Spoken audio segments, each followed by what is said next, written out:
Yan. Uwi na. Magandang tanghali po. Ayan o. Nagsitubo na po ang aking ampalaya. At saka sitaw. Dito ang sitaw. Sitaw dito. Na side. Itong side. Ampalaya. Hindi na guys kaya ang init. Hindi na po kaya ang init. Yan, naglitaw na oh. Okra. Rambul-rambul na to.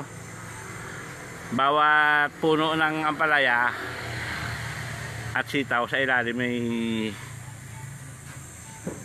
okra.